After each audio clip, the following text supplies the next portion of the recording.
శ్రీశైలేశదయాపాత్రం దీభక్త్యాదిగుణార్ణవం యతీంద్రప్రవణం వందే రమ్యజామాతరం మునిం. నీలాతుంగస్తనగిరితటీ సుప్తముద్బోధ్య కృష్ణం పారార్ధ్యం స్వం శృతిశతశిరసిద్ధమధ్యాపయంతీం స్వచ్ఛిష్టాయాం సజనిగళితం యాబలాత్కృత్య భుంక్తే గోదా తస్యై నమ ఇదమిదం భూయ ఏవాస్తు భూయః. జీకే డిజిటల్ న్యూస్ ప్రేక్షకులకి భగవద్భక్తులందరికీ శుభోదయం. ధనుర్మాస వ్రత శుభాకాంక్షలు. ఈరోజు మనం తిరుప్పావై వ్రతంలో శ్రీ వ్రతము అంటున్నాం. ఈ శ్రీ వ్రతములో మనం ఈరోజు 25వ పాసురంలోకి ప్రవేశించాం. 25వ పాసురంలోని విశేషాలను అమ్మవారు ఎన్ని మంచి విషయాలను మనకు వివరించారో ఈరోజు పాసురంలో మనం తెలుసుకుందాం. ஒருத்தி மகனாய் பிறந்து ஒரிரவில் ஒருத்தி மகனாய் ஒளித்து வளர தரிக்கிலானாகித்தான் தீங்கு நினைந்த கருத்து பெள்ளத்து கங்கன் மையத்தில் நெருபென்ன நின்ற நெடுமாலே உன்னே அர்த்தித்து வந்தோம் பறைத்தருதியகாகில் திருத்தக்க செல்வமும் சேவம் குமயப்பாயடி வருத்தமம் திறந்து மகிழ்ந்தேலோ ரெம்பாவாய். ఆండాళ్ తిరువడిగళై శరణం. ఈరోజు పాసురం మనం భగవత్ ప్రాప్తికి కర్మ, జ్ఞాన, భక్తి, ప్రపత్తి అనేటువంటి మార్గముల్లో అవతార రహస్యాలు, జ్ఞానం కూడా సాధనం అని భగవద్గీతలో చెప్పారు. జన్మ కర్మచమే దివ్యం ఏవం యో వేత్తి తత్వతః త్యక్త్వా దేహం పునర్జన్మ నైతి మామేతి సోర్జున. దివ్యమగు ఈ పాశ్రంలో శ్రీకృష్ణ అవతార రహస్యం కీర్తించడం జరిగింది. దానివలన తమ శ్రమ తీరు ఆనందిస్తున్నాం అని చెప్తున్నారు ఇక్కడ గోపికలందరూ. వాళ్ళు శ్రమ పడ్డటువంటి తీరుని చెప్తున్నారు. ఒక ఆమె దేవకికి ఒక ఆమె అంటే ఇక్కడ ఎవరు? దేవకి మగబిడ్డగా అవతరించి అదే రాత్రి ఇంకొక తల్లికి బిడ్డగా దాగి పెరిగాట శ్రీకృష్ణుడు. అట్లు నీవు జీవించుట ఓర్వలేక కీడు తలపెట్టారు. కంసుని దురుద్దేశ్యము తలక్రిందులు చేసి ఆ కంసుని కడుపున చిచ్చువై ఉన్న ఆశ్రిత వ్యామోహము కలవాడా, నిన్నే కోరి వచ్చాము కానీ నీ నుండి కోరి వచ్చిన వారము కాదు. శ్రీ శ్రీ శ్రీ అనదగు నీ ఐశ్వర్యము, నీ వీర చరిత్రము కీర్తింపబడిన శ్రమ అంతా తీరి ఆనందిస్తున్నాము అని గోపికలు అంటున్నారని ఈ పాసురం యొక్క అర్థం. ఇక దీని వివరణను చూద్దాం. ఒకరు తపస్సు చేసి 4 బిడ్డల్ని పొందారట. ఎవరు అలా? దశరథుడు. కానీ దేవకి వసుదేవులు, నంద యశోదులు ఇక్కడ 4 తపస్సు చేసి ఒకళ్ళనే బిడ్డగా పొందారు. ఎవరు? కృష్ణుడు. మన పుట్టుకు పరమాత్మకు దూరమగినట్లు చేయడం, పరమాత్మ జన్మము వానికి మనము దగ్గరట్లు చేయడం, అదే జన్మము మన కొరకే అని తెలుసుకోవడం, ఇది ఇక్కడ ఈ పాశ్రం యొక్క విశేషం. ఇక్కడ దేవకి నారాయణ అష్టాక్షరి, యశోదాదేవి వాసుదేవ ద్వాదశాక్షరి, అష్టాక్షరి ఆచార్య సమాశ్రయణం చేసి ఉపదేశం వలన పొంది నిత్యం అనుసంధానం చేస్తే ఫలితం ఉంటుంది. అష్టాక్షరి మంత్రాన్ని రోజు గనక పఠిస్తే అక్కడ ఫలితం ఉంటుంది. అలాగే ద్వాదశాక్షరిలో అష్టాక్షరి అంత స్పష్టమైంది. ద్వాదశాక్షరి మంత్రం ఓం నమో భగవతే వాసుదేవాయ. ఈ మంత్రం కన్నా ఓం నమో నారాయణాయ అన్నది ఏమవుతుంది? సులభం అవుతుంది. మనకు విష్ణు సహస్రనామంలో ఈ రెండు నామాలు ఒకే దాంట్లో వస్తాయి. ఏంటది? వనమాలి, గదీశాంగి, శంఖి, చక్రి, చనందకి, శ్రీమన్నారాయణో విష్ణుర్వాసుదేవోభి రక్షతు అని అష్టాక్షరి, ద్వాదశాక్షరి రెండు ఒకే మంత్రంలో, ఒకే స్తోత్రం, చర్మశ్లోకం అంటాం మేము. విష్ణు సహస్రనామంలో చర్మశ్లోకం ఆ శ్లోకంలో వస్తుంది. అలాగే పరమాత్మను రక్షించుము అంటే చాలా రక్షిస్తాడు ఆయన మనల్ని. నువ్వే నాయన దిక్కు, ఇంకా మాకి నువ్వు తప్పించి ఎవరూ లేరు అని అడిగితే తప్పకుండా వస్తాడు ఆయన, రక్షిస్తాడు. ఈ పాశ్రంలో ఇంకా అమ్మవారు ఏం చెప్తున్నారు అంటే, ఒక ఆమె దేవకి పరమాత్మ తత్వము ప్రకాశింపచేయనిది, ఒక ఆమె యశోద యశస్సు కీర్తి అని పిలువబడింది, పరమాత్మను తనకు వశవర్తిగా చేయనిది. వీరిద్దరూ మహామంత్రాలే. ఒకళ్ళు అష్టాక్షరి, ఒకళ్ళు ద్వాదశాక్షరి. దేవకి నారాయణ అష్టాక్షరి, యశోద వాసుదేవ ద్వాదశాక్షరి. అష్టాక్షరిని ఆచార్య సమాశ్రయంగా చేసే ఉపదేశం వలనే పొంది నిత్యం అనుసంధానం చేస్తే, అంటే రోజు అష్టాక్షరి మంత్రాన్ని కనుక జపించుకుంటే ద్వాదశాక్షరిలో అష్టాక్షరి అంతా స్పష్టంగా భగవత్తత్వం బలపడుతుందిట. అసలు ఈ రెండు అష్టాక్షరి ద్వాదశాక్షరి మనకి విష్ణు సహస్రనామంలో కనిపిస్తాయి. ఒక శ్లోకంలో చివరి శ్లోకం ఏంటది? వనమాలి గదీశాంగి శంఖి చక్రీ చనందకి శ్రీమన్నారాయణో విష్ణుర్ వాసుదేవోభిరక్షతు. అక్కడ అష్టాక్షరి ఉంది, ద్వాదశాక్షరి ఉంది. అంత విశేషమైనటువంటిది విష్ణు సహస్రనామం కూడా. పరమాత్మను రక్షించుము అంటే ఆయన రక్షిస్తాడట. శరణాగతి వేడాలి. స్వామి నువ్వే, నేనేమి లేదు, నేనేమి చేయలేను అనేటువంటి అహంకారం పోగొట్టుకుంటే ఆయన తప్పకుండా రక్షిస్తాడు. శిక్షించినప్పుడు మాత్రం మన పర్యంతం చూచి కానీ శిక్షింపడు, మనస్సుతో ఆలోచించి శిక్షిస్తాడు. అంతేగాని ఎలా పడితే అలా శిక్ష వేసేయడు. అంటే భగవంతుడు అంటే తండ్రి. తండ్రి ఎందుకు శిక్షిస్తాడు మనల్ని? తల్లి ఎందుకు శిక్షిస్తుంది? శిక్షించరు కదా. శిక్షించినట్టు మనకు భయాన్ని చెప్తారంతే. ఇక్కడ స్వామి కూడా అంతే.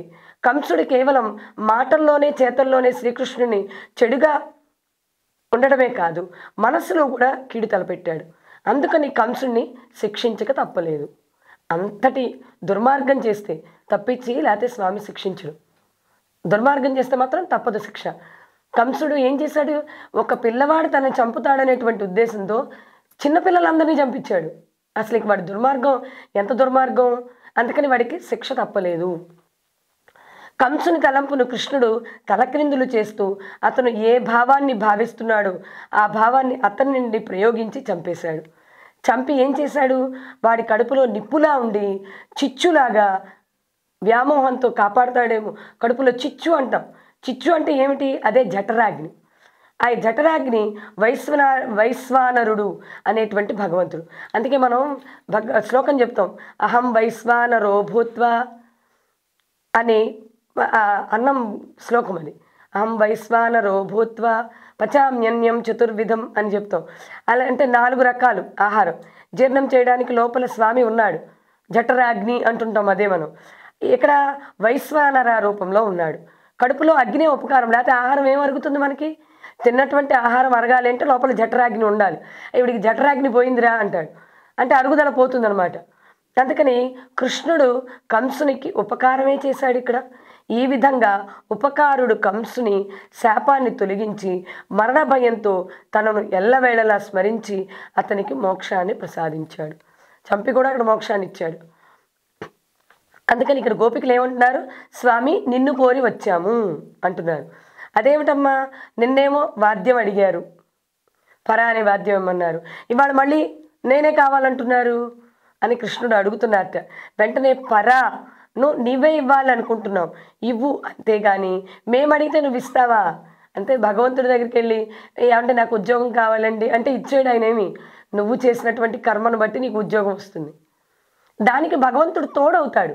నువ్వు మంచి కర్మ చేసావు, తోడై చక్కగా ఉపయోగపడతాడురా, ఇతనికి ఇస్తే మంచి పనులే చేస్తాడు, చెడు చేయడు అనుకుంటే ఖచ్చితంగా ఇస్తాడు. అంతేగాని నాకు మంచి జరగాలి అని నువ్వు కోరుకుంటే ఇవ్వడు ఆయన. అదే చెప్తున్నారు ఇక్కడ గోపికలు కూడా. నువ్వు మేము అడిగితే ఇస్తావా? లేదు, నువ్వు ఇవ్వాలనుకుంటేనే ఇస్తావు. కాబట్టి ఇవ్వు స్వామి, నువ్వే కావాలి మాకు, పర అక్కర్లేదు. పర అంటే ఏంటంటే ఇక్కడ పరం పురుషార్థం. శరీరంలో ఉన్న ప్రతి జీవికి పురుషుడని పేరు, అంతేగాని స్త్రీ లింగాలు చూడటం, జెండర్స్ చూడటం కాదు ఇక్కడ. అక్కడ జీవి అని సంస్కృతంలో అర్థం. అందరూ స్త్రీలమే, అందరం పురుషులమే. ఇక్కడ మనం కోరుకోవాల్సింది భగవంతుడిని ఏం కోరుకోవాలి? భగవంతుడికి చెందిన వాళ్ళమై ఉంటే చాలు. నువ్వెవరు? నేను భగవద్భక్తుడిని అని చెప్పగలిగితే మనం గొప్పవాళ్ళం. ఎప్పుడు ఆలయానికి వెళ్ళినా కోరికల జాబితాతో వెళ్ళకూడదు. అది గుడికి వెళ్ళినప్పుడు కోరికలన్నీ పెట్టుకుని వెళ్ళకూడదు. మనం స్వామి నీవే కావాలి అనాలి. మనవాడైతే స్వామి అన్నీ మనకు వస్తాయి అవే. అందుకే కదా మహాభారతంలో అర్జునుడు నువ్వు కావాలని కోరుకుంటాడు. నారాయణ సైన్యం ఒకవైపు, నేను ఒకవైపు ఉంటాను. నేను కావాలా, నారాయణ సైన్యం కావాలా? పైగా నేను యుద్ధం చేయను అది కూడా చెప్తాడు.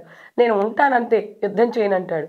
కానీ అర్జునుడికి తెలుసు, నరుడికి అందుకని నా ఏం కోరుకున్నాడు? నారాయణుడే కావాలని కోరుకున్నాడు. అలాగే భగవంతుడు చివరికి విజయం ఎవరికి వచ్చింది? పాండవులకే వచ్చింది. నారాయణుడిని కోరుకున్నాడు కాబట్టి విజయం వచ్చింది. అంటే ధర్మంగా ఉన్నాడని అక్కడ అర్థం. ధర్మమైనటువంటి ఆలోచన కోరుకున్నాడు కాబట్టి నారాయణుడు వచ్చాడు, విజయం వచ్చింది. పాండవులే విజయాన్ని పొందారు, ధర్మం గెలిచింది. ఇక్కడ కూడా అంతే అనమాట. అంటే ఏంటి, మనం స్వామి ఏం చెప్తున్నారు?